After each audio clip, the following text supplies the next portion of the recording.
Hello student, class 9th maths के question paper है annual exam 25-26 का डीओई का। ये ऑफिशियल क्वेश्चन पेपर है जो कि आपके फाइनल एग्जाम के लिए इम्पॉर्टेंट है। इसके साथ ही साथ प्लेलिस्ट को भी चेक कर लेना, प्रीवियस ईयर क्वेश्चंस इंपॉर्टेंट है तो प्लेलिस्ट की भी प्रैक्टिस अच्छी तरीके से करनी है। और ये वाला क्वेश्चन पेपर भी बहुत इंपॉर्टेंट है। तो चलिए स्टार्ट करते हैं इसके सॉल्यूशंस। एंड इसका सेक्शन ए वाला पार्ट हमने इसके प्रीवियस वीडियो में बना चुके हैं, तो उसका लिंक भी आपको डिस्क्रिप्शन में मिल जाएगा और प्लेलिस्ट का लिंक भी डिस्क्रिप्शन में मिल जाएगा।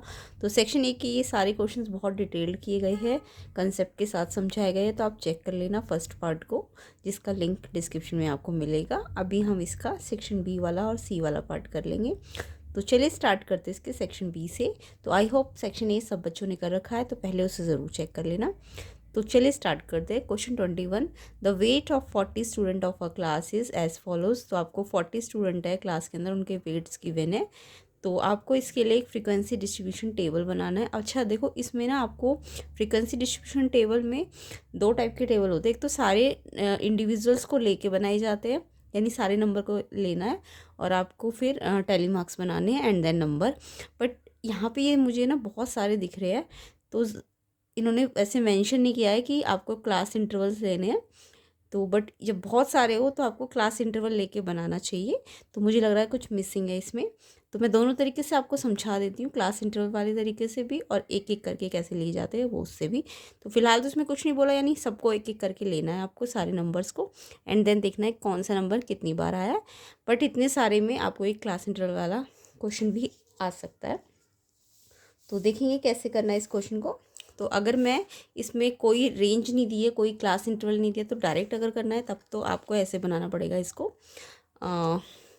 देखो, सबसे छोटा वेट 30 है, फिर उसके बाद 31, 32, 33 ऐसे करके यहाँ सारे वेटेस दिए हुए हैं, वेट्स दिए, 30 भी है, 31 भी है ना। तो ऐसे करके लास्ट कहाँ तक है, ये 54 तक है। तो आपको 30 से लेके सारे नंबर्स एक एक करके लेने हैं, जो जो नंबर यहाँ पे आए हुए 30, 31, 32 ऐसे करके 54 तक लेना है, ठीक है। तो मेरे हिसाब से ये क्वेश्चन में बहुत सारे इंडिविजुअल्स नंबर्स है, इसलिए ये इस तरीके से तो नहीं बनना चाहिए था, बट आप दोनों तरीके से समझ लेना, ठीक है। तो अब इसमें 30 वाला नंबर काउंट कर लो कितनी बार आया है। वो एक बार आया तो टेलीमार्क्स में एक एक साइन बना दो। फिर 31 नंबर दो बार आया है तो इस पर दो कट लगा दो।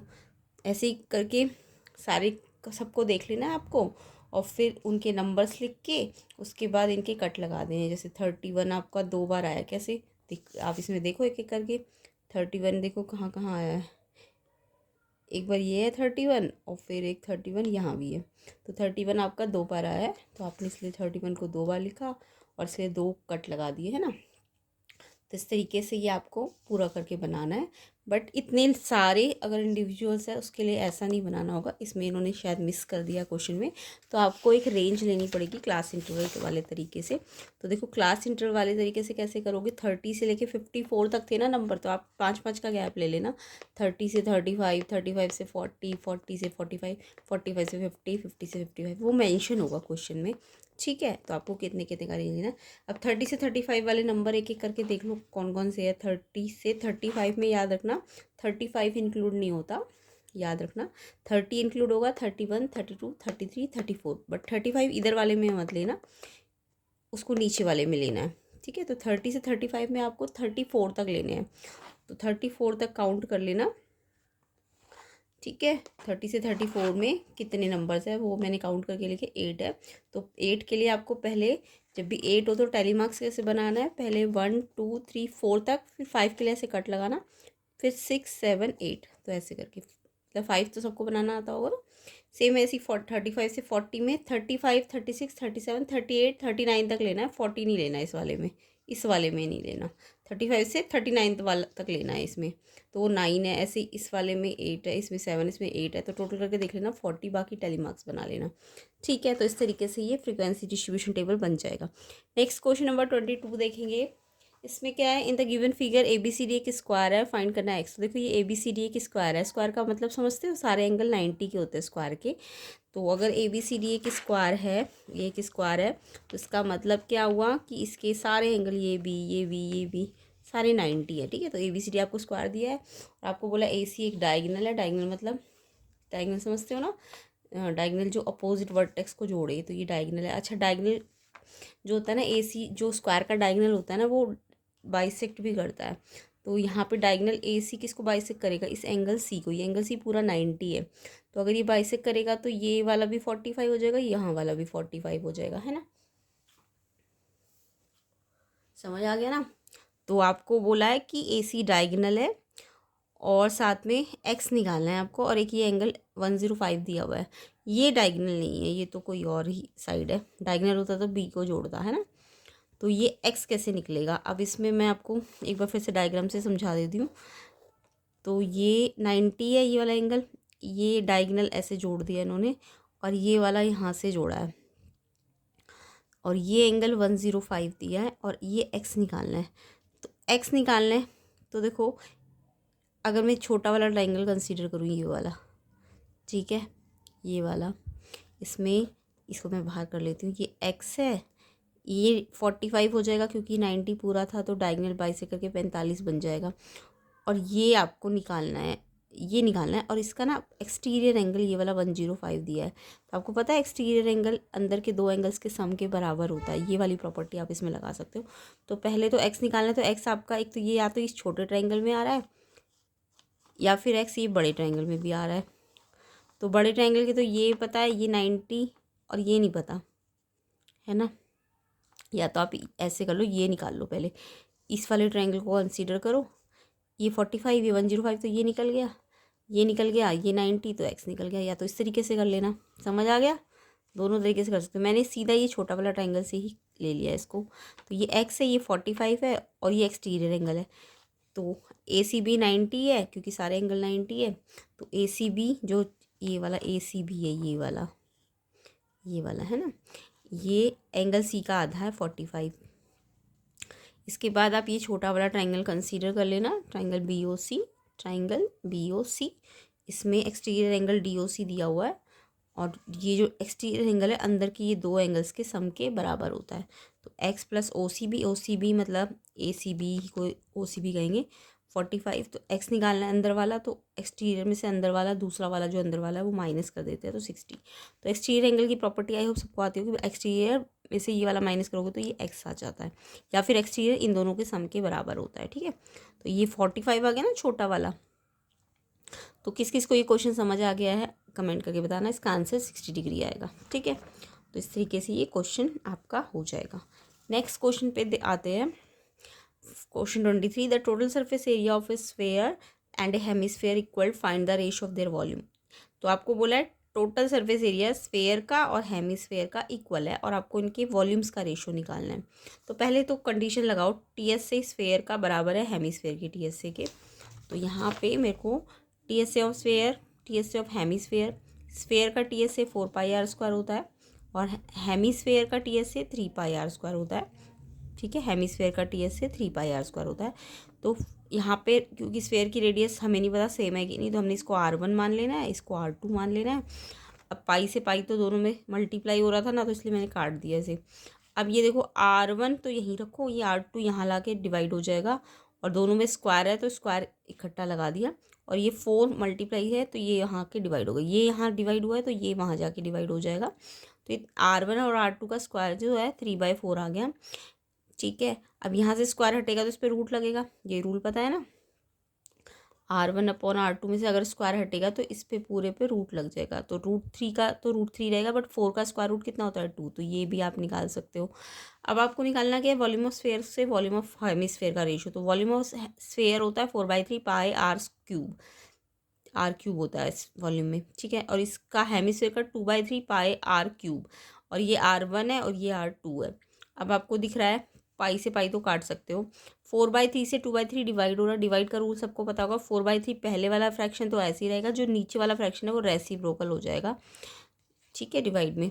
तो ये 3/2 हो जाएगा, तो 3 से 3 कट गया। अब ये R1 और R2 पे हो, दोनों पे क्यूब पावर है, तो मैं इसे ऐसे नहीं कर सकती हूँ। R1/R2 पे स्क्वायर पावर अलग कर दो, और एक पावर जो है क्यूब बनाना है ना, तो 2 पावर अलग कर दी और 1 पावर अलग कर दी, है ना। ऐसे कर सकते हो ना आप। तो यहाँ से ये 3 से 3 कट गया, 2 2 ज़ा 4, 2 बचा यहाँ पे, तो 2 और ये कितना है, ये अभी मैंने पूरा R1/R2 का स्क्वायर पूरा निकाला था ना, कितना आया था, R1/R2 का स्क्वायर भी निकाल चुके थे ना हम, कितना आया था हमारा 3/4 आया था, तो इसकी जगह हमने 3/4 रखा। और R1/R2 का पावर 1 भी निकाल चुके, वो आया √3/2, तो इसकी जगह √3/2 लिख दिया। अब ये 2 से ये 2 कट गया, 3√3/4, तो ये आपका रेशो आ गया 3√3/4, तो ये इसके वॉल्यूम का रेशो आ जाएगा।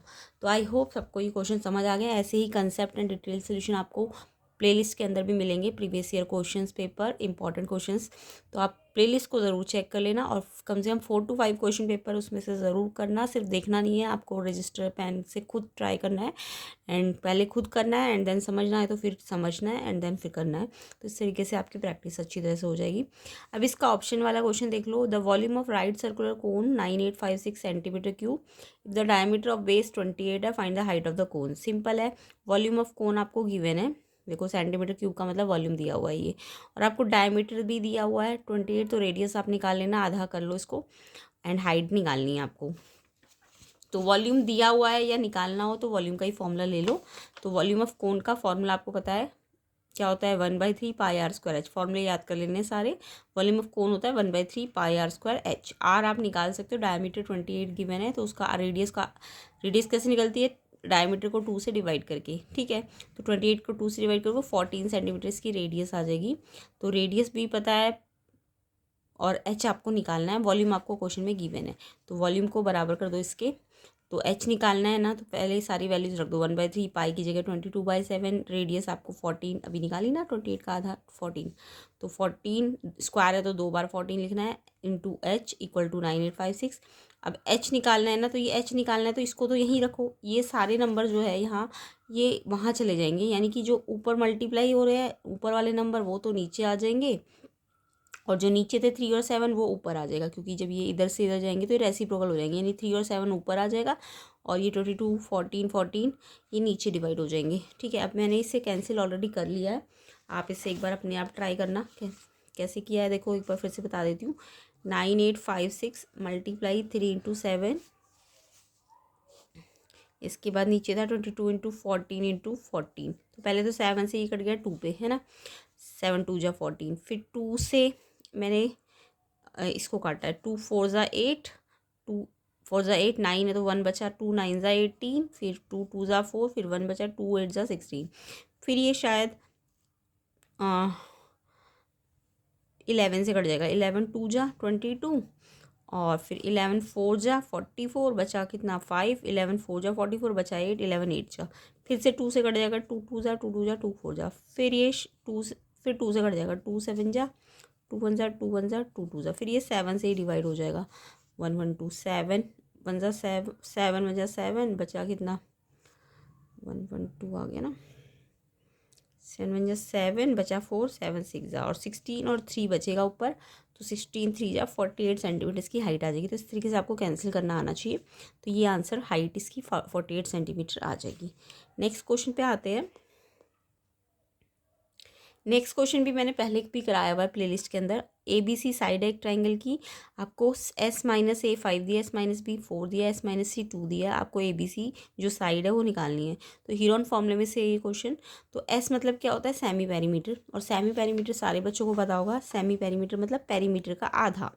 सेमी पेरीमीटर क्या होता है, पेरीमीटर का आधा। पेरीमीटर क्या होता है, तीनों को प्लस करो और आधा करो तो सेमी पेरीमीटर आ जाएगा। तो S का फॉर्मूला क्या होता है, A + B + C / 2। तो यहाँ से A + B + C अगर मैं निकालना चाहूँ तो 2 × S 2S आ जाएगा, है ना। अब इसका मैं यूज़ करूँगी यहाँ पे। आपको क्वेश्चन में S - A 5 दिया है, S - B 4 दिया है, S - C 2 दिया है।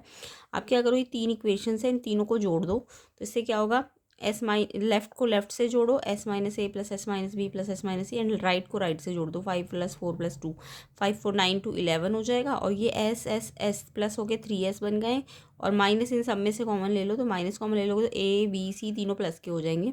अब A + B C आपने यहाँ से 2S निकाल लिया था, तो इसकी जगह आपने 2S रख देना है, ठीक है। अब 3S - 2S 1S बचा, 1S कितना आ गया 11।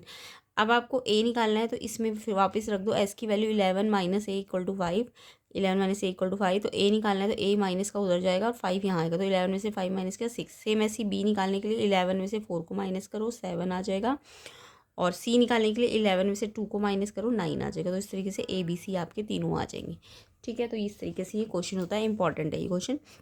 नेक्स्ट आपको बोला है यूक्लिड का फर्स्ट पोस्टुलेट क्या है, तो यूक्लिड का फर्स्ट पोस्टुलेट, इसके लिए आपको यूक्लिड के सारे पोस्टुलेट आने चाहिए। तो यूक्लिड का फर्स्ट पोस्टुलेट आप याद कर लेना, एक स्ट्रेट लाइन सेगमेंट जो होती है वो ड्रॉ की जा सकती है जॉइनिंग एनी 2 पॉइंट।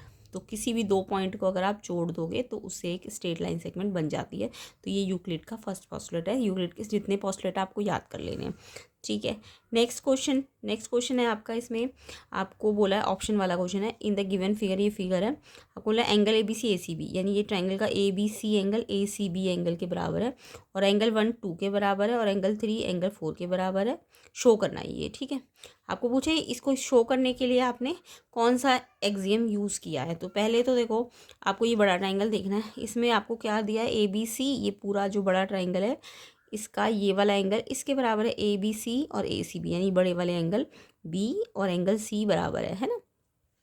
अब एंगल B के 2 पार्ट हुए, ऐसे एंगल C के भी 2 पार्ट हुए। ये ABC का मतलब एंगल B है, और ACB का मतलब एंगल C है, जो बीच का वर्टेक्स है वही एंगल होता है। तो एंगल B एंगल C के बराबर दिया हुआ है, बड़ा वाला। अब ये B एंगल 2 पार्ट्स में बटा हुआ है, 1 और 4 में, और C एंगल भी 2 और 3 में बटा हुआ है ना। आपको क्वेश्चन में और क्या दिया, 1 2 के बराबर है, ये 1 2 के बराबर है। तो देखो ये पूरा बड़ा वाला भी बराबर है और छोटा वाला 1 2 भी बराबर है, और आपको 3 और 4 लाना है। तो आप क्या करो, इस बड़े में से एंगल 1 को माइनस करो, इस बड़े में से इस एंगल 2 को माइनस करो, यानी कि फर्स्ट और सेकंड को ना आप सब्ट्रैक्ट कर दो। तो मैंने क्या किया, सब्ट्रैक्ट किया है फर्स्ट से बड़े में से छोटा, यानी कि सेकंड फ्रॉम फर्स्ट, ठीक है। तो इसमें से इसको माइनस किया और इसमें से इसको माइनस किया, तो ABC में से एंगल 1 माइनस किया, ACB में से एंगल 2 माइनस किया। तो जब आप पूरे ABC में से एंगल 1 को हटाओगे, बड़े में से ये छोटा वाला हटाओगे, तो ये वाला बचेगा ना, तो ये एंगल 4 है। सेम ऐसे यहाँ पे एंगल 3 बचेगा, तो 4 3 के बराबर है। तो एक्चुअल में यहाँ पे जो यूक्लिड का एक्सियम लगा है ना, ये है आपका कि ये दोनों बराबर थे ना, और इन दोनों में से मैंने बराबर ही माइनस किया है ना। तो ये जो रिमाइंडर्स आए ये भी बराबर ही आएंगे, क्योंकि ये दोनों इक्वल थे और एंगल 1 2 भी इक्वल था, तो मैंने इक्वल में से इक्वल ही सब्ट्रैक्ट किया है और रिमाइंडर्स इक्वल आ गए। तो equal are subtracted from equal, remainders are equal, ये वाला एक्सियम यूज़ हो रहा है। तो ये एक्सियम आपको लिखना था इसमें। नेक्स्ट क्वेश्चन देखो, सेक्शन सी में 3 मार्क्स ईच क्वेश्चन है। तो 26 क्वेश्चन में बोला है, show that the line segment joining the mid point of triangle side divided into 4 congruent triangle, यानी कि अगर ट्राइंगल के मिड पॉइंट से आपने ट्राइंगल के मिड पॉइंट को जोड़ा और लाइन सेगमेंट को जोड़ा, तो आपको 4 कॉन्ग्रुएंट ट्राइंगल मिलेंगे, ये प्रूव करना है। एक तरह से थ्योरम ही है ये। तो एक ट्राइंगल ABC ले लेना है ना।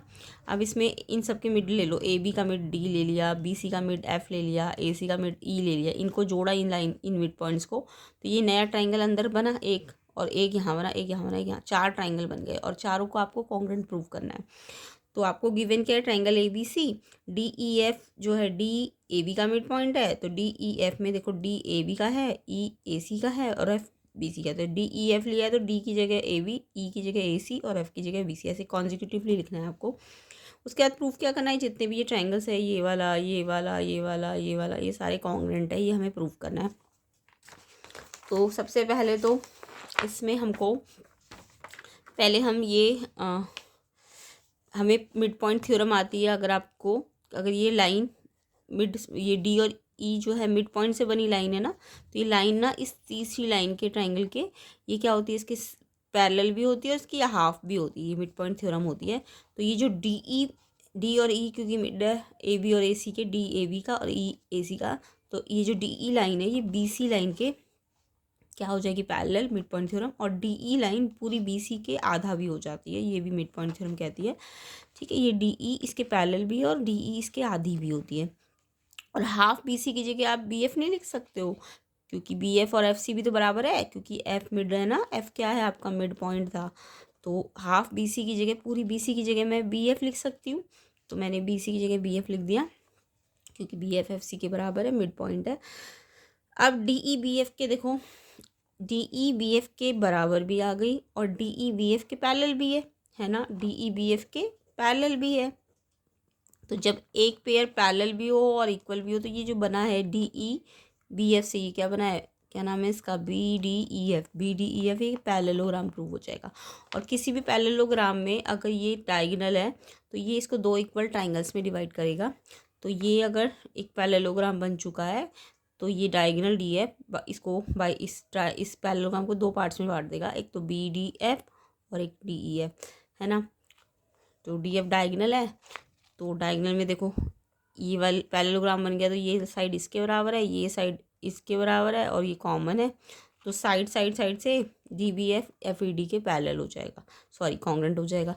अब जैसे ये कॉन्ग्रेंट हुआ सेम ऐसे ये वाला इसके कॉन्ग्रेंट हो जाएगा, ये वाला इसके, तो सिमिलरली लिख देना ये इसके कॉन्ग्रेंट है, ये इसके कॉन्ग्रेंट है, ये तो चारों कॉन्ग्रेंट है। या फिर आप बोल सकते हैं चारों जो है ना ए बी सी पूरे बड़े वाले के 1/4 के बराबर है, तो ऐसे भी आप इसे लिख सकते हो। नेक्स्ट क्वेश्चन देखेंगे। नेक्स्ट क्वेश्चन है आपका 27। The thickness of a wooden hemispherical bowl 1.4 centimetre and inner radius 3.5। Harpreet चाहता है पेंट करना इसको कम्प्लीटली, टीएस इसका टोटल एरिया जो पेंट होना है वो निकालना है, और कितना लिक्विड बाउल होल्ड कर सकता है लीटर्स में। तो यहाँ पे देखो थिकनेस जब भी बोले तो एक आउटर रेडियस होगी, एक इनर रेडियस होगी। तो आपको एक बाउल बोला है, अंदर से भी है उसका कर्ड और बाहर से भी है, क्योंकि वो थिकनेस दे दी है आपको, है ना। अब उसको पेंट करना है पूरा, तो देखो पेंट करना है तो अंदर से भी पेंटिंग होगी, यानी कर्ड सरफेस अंदर का भी लेना पड़ेगा और आउटर कर्ड बाहर का भी लेना, क्योंकि पेंटिंग तो अंदर भी होगी और बाहर भी होगी, है ना। तो सरफेस पे होगी ना पेंटिंग। और ऊपर से अगर कहे तो वो ऊपर से बंद थोड़ी ना है, वो ऊपर से तो वो सिर्फ वो जो, क्योंकि यहाँ से तो खुला होगा तभी तो कुछ डलेगा उसके अंदर, तो ऊपर से तो सिर्फ इस पे पेंट होगा ना, वो पूरा पेंट थोड़ा ना होगा। तो अंदर से अंदर वाले कर्व पे पेंट होगा, फिर बाहर वाले कर्व पे पेंट होगा, और ऊपर से अगर बात करूँ तो सिर्फ ये जो रिंग बन रही है इसी पे पेंटिंग होगी। तो जो टोटल एरिया पेंटेड करना है तो वो आउटर कर्व सरफेस पे भी पेंटिंग करनी है, इनर कर्व सरफेस एरिया पे भी पेंटिंग करनी है, और ये जो रिंग है, रिंग का एरिया पता है ना, बाहर का सर्कल माइनस अंदर का circle, pi are square minus अंदर का सर्कल क्या होगा, पाई आर स्क्वायर। बाहर में बड़ी आर, छोटी में स्मॉल आर, तो बड़ी आर छोटी आर इनर रेडियस आपको 3.5 दे दी है क्वेश्चन में। और आपको आउटर रेडियस अगर निकालनी है, तो जब भी आउटर निकालनी होती है ना, तो जो इनर होता है उसमें जो थिकनेस होती है वो प्लस हो जाएगी, ठीक है, याद रखना। आउटर निकालनी है तो अंदर वाले में थिकनेस प्लस करते हैं, और अगर अंदर वाली रेडियस निकालनी हो, अंदर वाली निकालनी है, तो आउटर में से थिकनेस को आपको माइनस करना होता है, ये रूल याद रखना। तो इनर 3.5 दिए, आउटर निकालनी तो थिकनेस प्लस कर दोगे, तो ये 3.5 1.4 को प्लस करिए 4.9 सेंटीमीटर आउटर रेडियस आ जाएगी। तो पेंट किस में होगा, एक तो आउटर कर्व सरफेस है हेमिस्फेयर का, इनर कर्व सरफेस पे भी पेंटिंग होगी, और साथ में ऊपर से रिंग में पेंटिंग होगी। रिंग होता है pi are square minus small pi are square. अब ये आउटर कर्व सरफेस हेमिस्फेयर का क्या लोगे, फॉर्मूला याद करो, तो ये होता है 2 पाई, इसकी रेडियस कितनी आउटर वाली आर है, capital R. Inner curve surface ले रहे हो तो 2 पाई स्मॉल आर इसका स्क्वायर लो, और फिर ये अब आपको दिख रहा है ये 2 पाई आर स्क्वायर बड़ी आर वाला है, और ये पाई आर स्क्वायर ये भी बड़ी आर वाला है, तो 2 pi are square plus pi are square 3 pi are square हो जाएगा। लाइक टर्म्स है ना, ये 2 पाई आर स्क्वायर, ये pi are square, capital R वाला ये तो ये plus plus plus 3 pi are square हो गया। और ये 2 pi are square small R वाला है, और ये इससे पाई आर स्क्वायर ये माइनस हो रहा है, देखो। तो 2 पाई आर स्क्वायर से 1 पाई आर स्क्वायर माइनस करोगे तो 1 पाई आर स्क्वायर बच जाएगा। तो डायरेक्ट ये फॉर्मूला भी याद कर सकते हो आप। पेंटेड जो होता है, जब भी आपको थिकनेस दिया हो बाउल में और पेंटिंग पूछी हो, तो आप डायरेक्ट ये फॉर्मूला भी याद कर सकते हो। कभी कभी ये एमसीक्यू में भी पूछ सकते हैं। तो 3 pi are square plus pi are square, ठीक है। तो यहाँ पे अब देखो पाई दोनों में से कॉमन ले सकते हो, पाई का मतलब 22/7, अंदर बचा 3 आर स्क्वायर प्लस इसमें से बचा आर स्क्वायर, है ना, इसमें से सिर्फ आर स्क्वायर बचा। अब ये 22/7, 3 आर कैपिटल कितनी है 4.9, और स्क्वायर पे है तो 2 बार मल्टीप्लाई। ऐसे ही स्मॉल आर 3.5 है, उसको 2 बार मल्टीप्लाई। 3.5 को 3.5 से मल्टीप्लाई करोगे तो 12/5, और एक डेसिमल 2 के बाद डेसिमल। सेम है, ऐसी 4.9 3 से मल्टीप्लाई करके देखो कितना आ रहा है।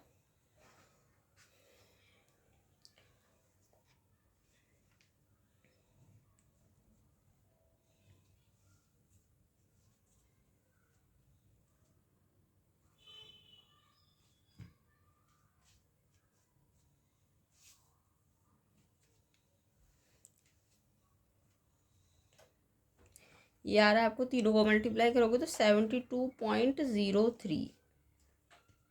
अब इसे प्लस कर लो, 72.03 को 12.25 पॉइंट के नीचे पॉइंट, ये आ रहा है आपका 84.28, और इनटू में क्या है बाहर 22/7।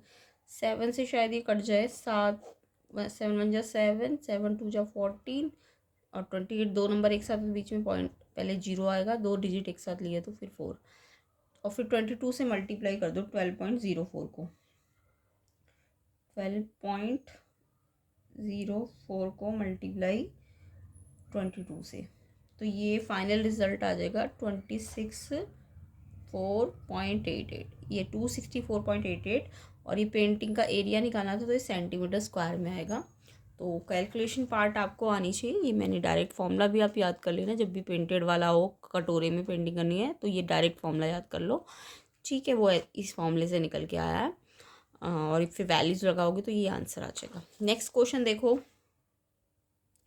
नेक्स्ट क्वेश्चन है आपका, इसमें एक और पार्ट था, how much liquid can the bowl hold in litres, इसमें कितना लिक्विड बाउल होल्ड करेगा लीटर्स में निकालना है। तो देखो बाउल में जो लिक्विड डलेगा वो आउटर कर्व सरफेस पे थोड़ी ना डलेगा, लिक्विड तो अंदर वाले हिस्से में ही आएगा ना, ये जो लिक्विड आएगा बाउल के सिर्फ कहाँ आएगा, ऐसा है ना ये बाउल, तो लिक्विड तो सिर्फ इधर भरेगा ना अंदर, तो यानी कि लिक्विड भरना है तो वॉल्यूम निकालना है, जब भी कोई चीज़ भरनी होती है तो वॉल्यूम निकालना है लिक्विड का, तो वॉल्यूम निकालने के लिए मेरे को आउटर वॉल्यूम नहीं निकालना, मुझे जस्ट अंदर ही तो भरेगा वो, है ना, तो इनर वॉल्यूम निकालना है।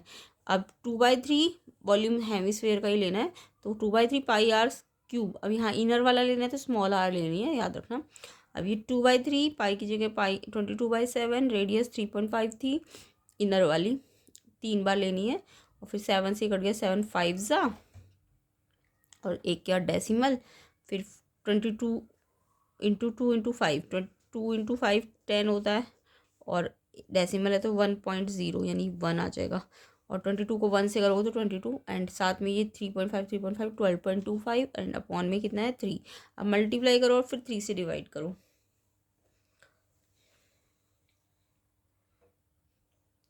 22 मल्टीप्लाई 12.25 या 269.5, और फिर लास्ट में 3 से भी डिवाइड करना है, 269.5 डिवाइड बाय 3, तो आंसर आ जाएगा आपका 89.8333 आ रहा है, ठीक है। तो 89.833 आ रहा है, तो आप यहीं पे छोड़ दो अपना, 89.83 सेंटीमीटर क्यूब में आया आंसर, और आपको लीटर में लाना है ना इसको, ये तो सेंटीमीटर क्यूब में आया है ना।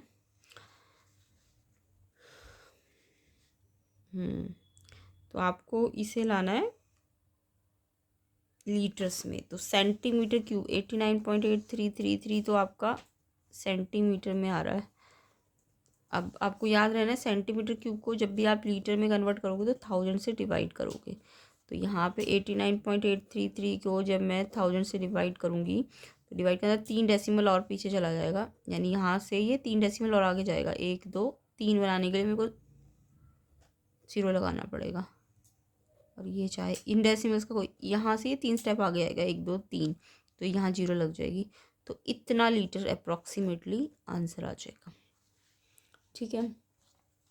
नेक्स्ट क्वेश्चन देखो, नेक्स्ट क्वेश्चन है आपका 28, पी आपको गिवन है 5 - 2√6 फाइंड करना है 1 - p का whole square upon P square. अब देखो आपने अभी तक ऐसे क्वेश्चन तो किए, पी दिया आपको 1/p निकालना होता है एंड देन कुछ ना कुछ सॉल्व करना होता है, बट यहाँ पे कुछ अगर मैं इस पे डायरेक्ट रखूँगी ना पी की वैल्यू 1 - p का मतलब ये पूरा 1 में से माइनस फिर उसका स्क्वायर और फिर उससे पी का स्क्वायर, तो ऐसे करके बहुत लेंदी हो जाएगा।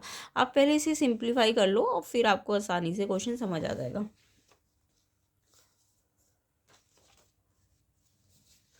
तो इसमें मेरे को पी दिया हुआ था, ठीक है, मुझे निकालना ये था। अब मुझे दिख रहा है ऊपर भी स्क्वायर है और नीचे भी स्क्वायर है, तो मैं क्या करूँगी, स्क्वायर स्क्वायर 2 बार ना लिख के पूरे पे स्क्वायर ऐसे लगा दूंगी, 1 - p स्क्वायर अलग से ना लिख के 1 - p अपॉन p लिख के, जब दोनों में स्क्वायर है तो इकट्ठा स्क्वायर लगा देंगे, लगा सकते हैं। अब ये देखो इससे क्या होगा, इससे 1 - p अपॉन p है ना, ये p जब ऊपर 2 टर्म और नीचे एक ही टर्म हो तो आपको रूल पता है ना कि ये p इसके अपॉन में भी आएगा और इसके अपॉन में भी। जैसे मान लो 3 + 2/5 है, तो आप ऐसे नहीं लिख सकते, ये कैसे आया होगा जब ये 3 5 के साथ भी होगा और 2 भी 5 के साथ होगा। तो जब भी आपको ऊपर 2 टर्म दिखे, नीचे एक ही दिखे, फ्रैक्शन दिखे, तो आप क्या कर सकते हो, इसको इसके अपॉन में लिख सकते हो और इसको भी इसके अपॉन में। तो जब आप ऐसे करोगे 1 को अपॉन पी और पी को पी के अपॉन में, तो पी से पी कट के तो 1 हो गया, तो इसलिए ये 1 हो गया।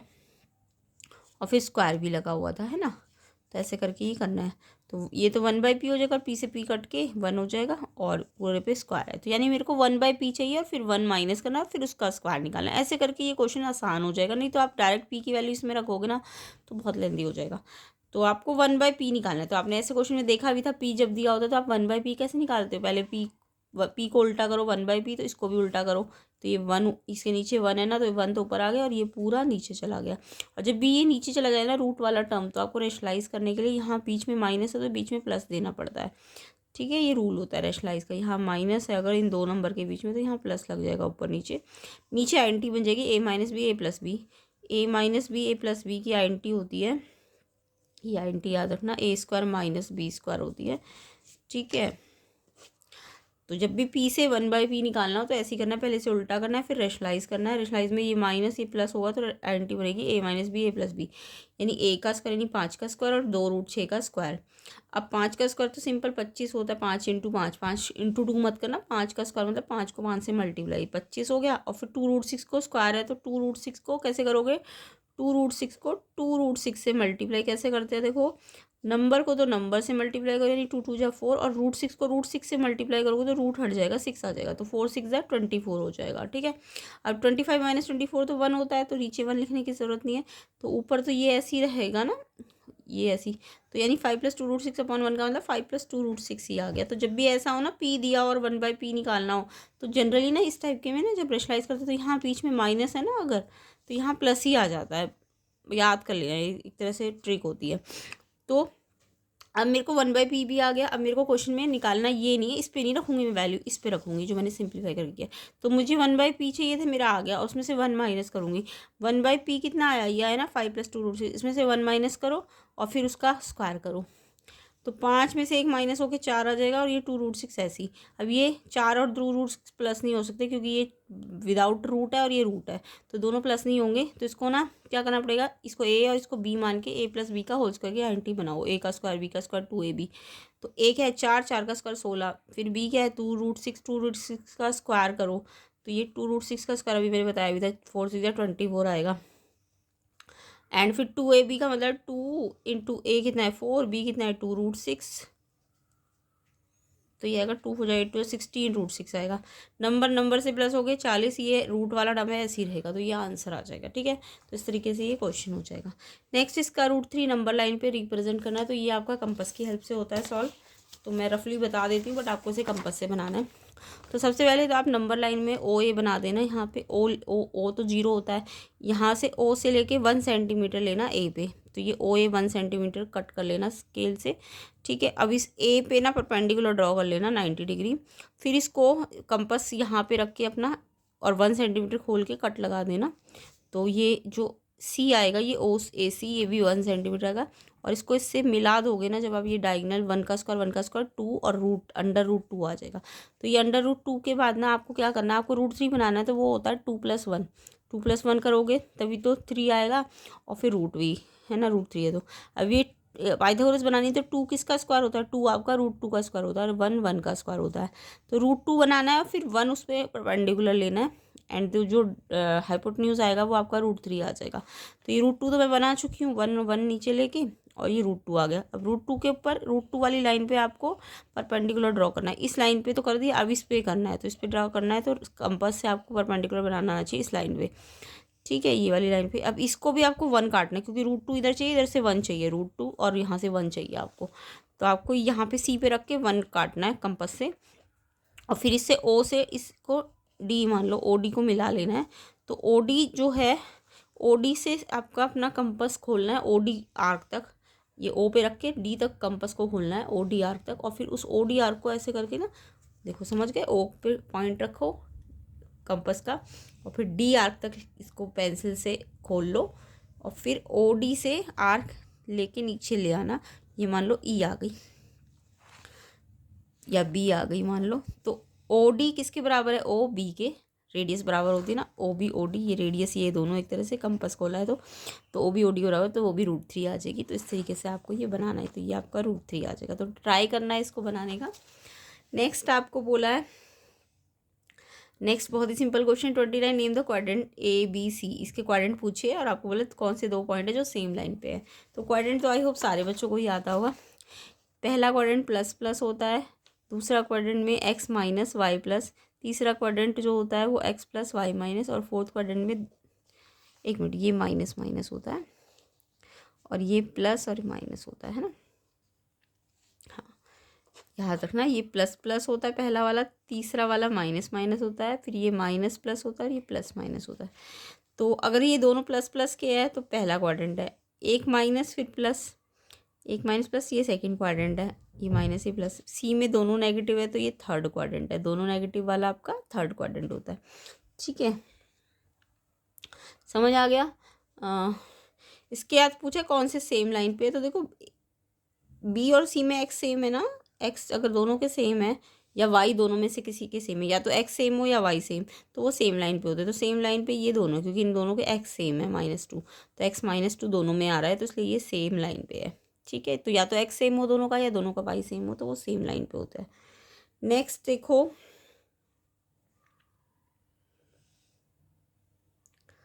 नेक्स्ट है find the difference of the polynomial. इस पॉलिनोमियल और इस पॉलिनोमियल का डिफरेंस एट P2 पे निकालना है। तो पहले मैं इस पॉलिनोमियल को 2 वैल्यू पे निकालूंगी, फिर इस वैल्यू इसको 2 पे निकालूंगी और फिर दोनों का डिफरेंस निकाल लूँगी। तो Px आपको दिया x² - 5x + 6, तो x की जगह 2 रखना है। तो जहाँ जहाँ x दिख रहा है वहाँ पे 2 रख दो, 2 का स्क्वायर हो जाएगा, -5 x से मल्टीप्लाई हो रहा है तो 5 2 से मल्टीप्लाई हो जाएगा ब्रैकेट में, +6, 2 का स्क्वायर मतलब 2 2 जा 4, 5 2 जा 10 +6, मल्टीप्लाई में एक माइनस तो लगाना है। अब प्लस का भी 10 है, प्लस प्लस प्लस के 10 माइनस के 10 तो 0 हो गया। सेम ऐसी दूसरा पॉलिनोमियल लो Px, वो x² + 9, इस पर भी x की वैल्यू 2 रखो, x का स्क्वायर मतलब 2 का स्क्वायर + 9, 2 का स्क्वायर 4 4 9 13। अब 13 इसका 0 आया, 13 में से 0 माइनस करो तो डिफरेंस 13 आ जाएगा। ठीक है, नेक्स्ट 31 क्वेश्चन देखेंगे। ABCD एक रेक्टेंगल है जिसमें डायगोनल AC बाइसेक्ट कर रहा है एंगल A को as well as angle C को। शो करना है ABCD एक स्क्वायर है और डायगोनल BD एंगल B और D को बाइसेक्ट कर रहा है।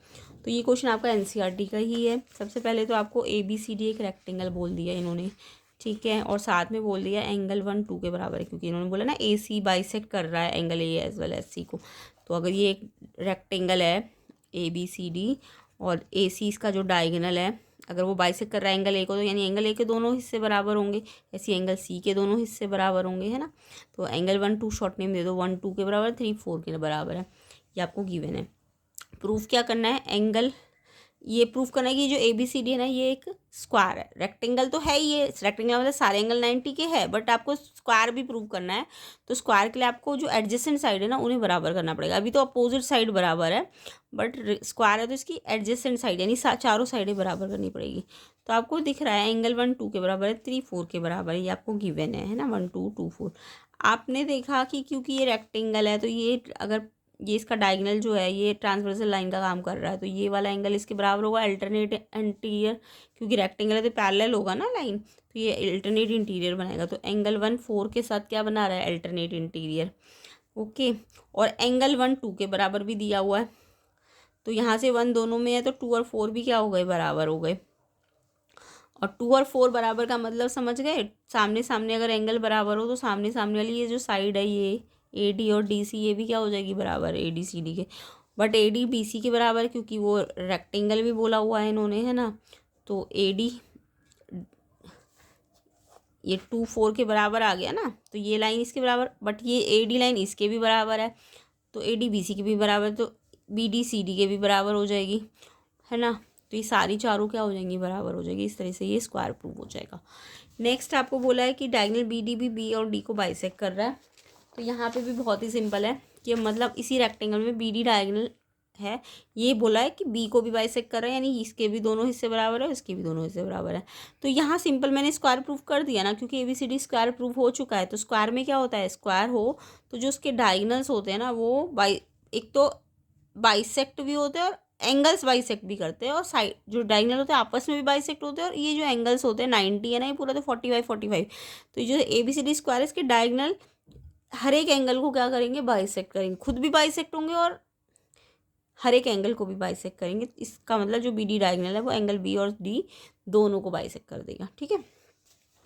नेक्स्ट आपको बोला इसका ऑप्शन वाला question, E and F are point on diagonal A C A B C D A C F के बराबर शो करना है, B F D is a parallelogram. Diagram समझ लो। पहले तो बोला ए बी सी डी एक पैरेललोग्राम है, ये मान लो ये एक पैरेललोग्राम है ए बी सी डी, ठीक है। उसके बाद ए सी डायगोनल पे 2 पॉइंट लेने हैं, ई और एफ, ई और एफ, ऐसे कि ये जो ए ई है ये इस ई एफ सी एफ के बराबर है, ये बोला है क्वेश्चन में, ठीक है। अब इन्होंने बोला ये जो ये इनको जोड़ दो, ये आपका डायग्राम, ऐसा डायग्राम आपके एनसीईआरटी के अंदर भी है, बी एफ डी ई, इन चारों को जोड़ा तो ये जो फिगर बनी ना क्वाड्रिलेटरल सा अंदर, तो प्रूफ करना है ये पैरेललोग्राम में। तो ऐसे आपने कर रखा है एनसीईआरटी में। पहले अगर आपको पैरेललोग्राम प्रूफ करना है तो इसकी ये वाली साइड इसके बराबर करनी है और ये वाली इसके बराबर करनी है, तो ये पैरेललोग्राम प्रूफ हो जाएगा। तो पहले तो तुम्हें अगर ये वाली इसके बराबर करनी है, एनसीईआरटी में ये question B E C F D F के बराबर करनी है, तो ये बी ई जो है आपका इस वाले ट्राइंगल में आ रहा है और डी एफ आपका इस ट्राइंगल में आ रहा है ना। तो इसको शॉर्ट नेम दे दो, ये 1 है और ये 2 है, और ये बाहर वाला पैरेललोग्राम था तो ये जो 1 2 है ये बराबर होंगे अल्टरनेट करके, है ना। सेम ऐसे ये ए ई सी एफ के बराबर ऑलरेडी आपको दे रखा है, तो 1 2 के बराबर है, ये साइड इसके बराबर है और पैरेललोग्राम में तो ये वाली साइड भी इसके बराबर होगी, है ना, ए बी सी डी के।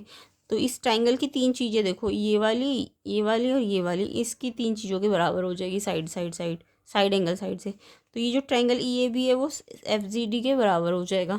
तो इससे जो इसके जो कॉरस्पॉन्डिंग है बी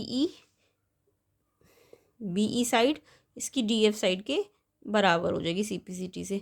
सेम ऐसी जैसे ये इसके बराबर किए, सेम ऐसे ही आप ये वाली इसके बराबर कर देना, है ना। उसके लिए आप ये वाले ट्राइंगल जो ये वाले दिख रहे हैं, ये वाला और ये वाला कॉन्ग्रुएंट हो जाएगा और फिर ये वाली साइड इसके बराबर हो जाएगी, ठीक है। एनसीईआरटी का ही क्वेश्चन है ये। तो ये वाला ट्राइंगल भी कॉन्ग्रुएंट है एस से, तो इसका डी ई सी बी के बराबर है। अब अपोजिट साइड बराबर है तो ये क्या हो जाएगा, बी डी एफ एक पैरेललोग्राम। तो इस तरीके से ये प्रूव हो जाएगा। तो आई होप सबको ये क्वेश्चन समझ आ गए होंगे।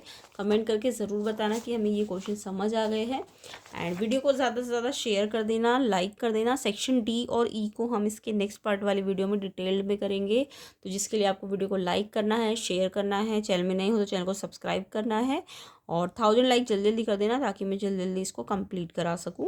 तो आपको ये क्वेश्चन पेपर पूरा कंप्लीट मिल जाएगा इसके नेक्स्ट पार्ट वाली वीडियो में।